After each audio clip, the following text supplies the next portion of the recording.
Hello everyone and welcome to this exciting session on chemistry. Today, we are diving deep into a fundamental concept in periodicity, electron gain enthalpy. This property helps us understand why certain elements readily accept electrons and how this impacts their chemical behavior. We'll start with the basics, then gradually build up to advanced concepts, tackling G-main level challenges. Get ready for an insightful journey. Let's kick things off with the easy level. We'll unravel the mystery of what electron gain enthalpy really is and why it matters. So, what exactly is electron gain enthalpy? Imagine a neutral atom in its gaseous state. When this atom gains an electron to form a negative ion, there's a change in energy.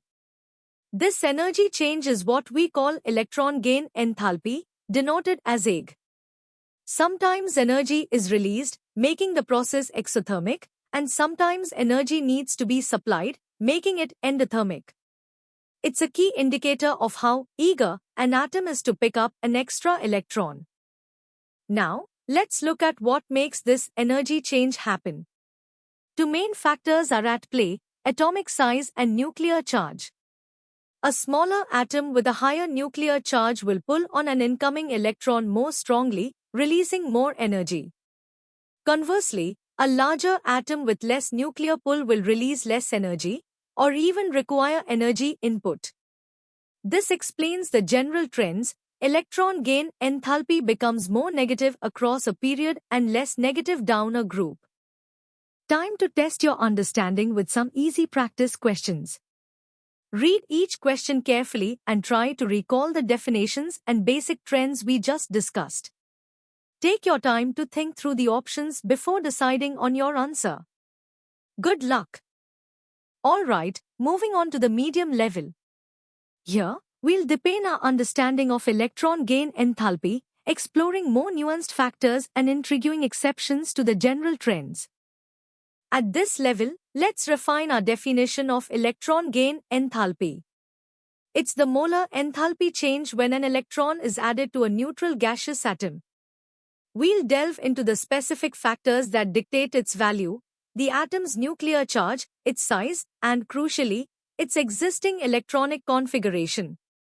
Atoms with stable configurations, like noble gases or half-filled shells, often resist electron gain, leading to positive enthalpy values.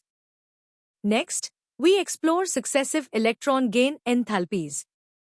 While the first electron gain is often exothermic, adding a second electron to an already negative ion is always endothermic due to electrostatic repulsion. We'll also examine the periodic trends in more detail, noting how EG generally becomes more negative across a period and less negative down a group, but with important exceptions that we'll discuss. These exceptions are critical. We'll look at why noble gases, alkaline earth metals, and even nitrogen have unusual electron gain enthalpies. The stability of their electron configurations plays a huge role. Furthermore, we'll address a significant anomaly: why second-period elements like oxygen and fluorine have less negative electron gain enthalpies than their third-period counterparts, sulfur and chlorine, due to their compact size and increased electron repulsion. Now, it's time for some medium-level practice questions. These questions will require you to apply your understanding of the factors affecting electron gain enthalpy, the concept of successive enthalpies, and the various exceptions to the general trends. Analyze each scenario and choose the best answer. Give it your best shot. Welcome to the hard level. Prepare to analyze electron gain enthalpy with greater depth, connecting it to other fundamental properties and thermodynamic principles. In this section, we'll view electron gain enthalpy from a rigorous thermodynamic perspective.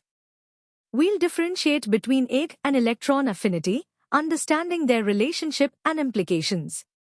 We'll conduct a detailed analysis of the exceptions we touched upon earlier, specifically for Group 18, Group 2, and Group 15 elements, explaining the underlying reasons for their positive or less negative values based on electronic stability and interelectronic repulsion. A crucial part of this level is understanding the subtle differences between elements.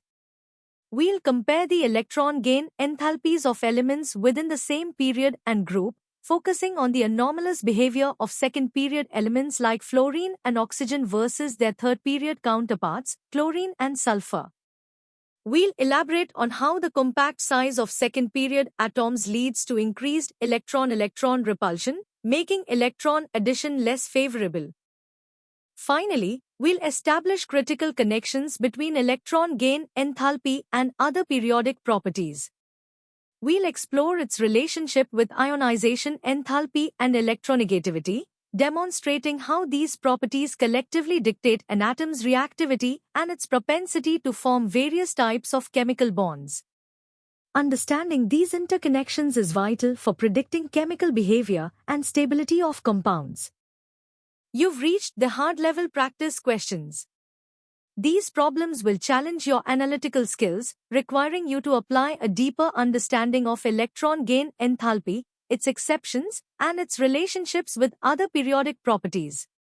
Think critically, compare different elements, and justify your answers. Take your time and good luck. Congratulations on making it to the hardest level.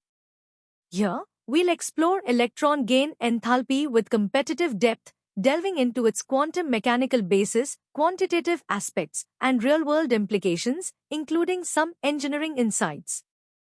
At this advanced stage, we'll explore the quantum mechanical underpinnings of electron gain enthalpy.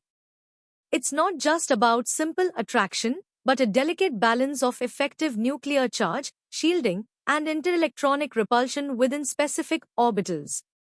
We'll discuss how the Pauli exclusion principle and Hund's rule influence the stability of electron configurations, directly impacting whether an atom readily accepts an electron or not, leading to the observed values and anomalies.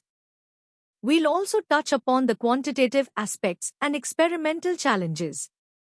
While direct measurement is tough, the Born-Haber cycle provides an indirect but powerful method to determine EG, linking it to lattice enthalpy and other thermodynamic parameters. This cycle is a cornerstone in understanding the overall energy changes in ionic compound formation, a concept fundamental to chemical engineering and materials science.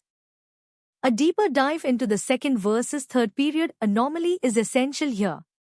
We'll analyze in detail how the extremely small size and high electron density of elements like fluorine and oxygen in the 2p subshell lead to significant interelectronic repulsion, making their electron gain less exothermic compared to the larger 3p subshells of chlorine and sulfur. This detailed understanding is crucial for competitive exams, where such comparative analyses are frequently tested. Finally, we'll explore the broader impact and applications of electron gain enthalpy. Its role in predicting the reactivity of elements, the stability of ionic and polar covalent bonds, and its influence on redox reactions is profound. From designing advanced materials like semiconductors to understanding catalytic processes, a thorough grasp of electron gain enthalpy provides foundational insights for various scientific and engineering disciplines, shaping our ability to create and innovate. All right, it's time for the first set of hardest level questions, questions 1 to 5. These problems are designed to push your understanding to its limits, requiring a multi-concept approach and critical thinking. Remember to connect all the theoretical insights we've discussed. Read each question carefully, analyze the options, and apply your knowledge strategically. Good luck! Now, let's tackle the remaining hardest level questions from 6 to 10. These questions demand a comprehensive grasp of electron gain enthalpy, its nuances, and its applications. They often involve comparing multiple elements or explaining complex trends. Don't shy away from drawing connections between different periodic properties. Take your time, think deeply, and strive for precision in your answers. You've got this. And that brings us to the end of this comprehensive journey through electron gain enthalpy. I hope this session has clarified all your doubts and deepened your understanding of this crucial periodic property. Remember, practice is key to mastering these concepts for GME. For more such engaging and in-depth educational content, make sure to visit synapse.omaps.in. Don't forget to subscribe to our channel for regular updates and more amazing chemistry lessons. Keep learning, keep exploring, and keep excelling. See you next time.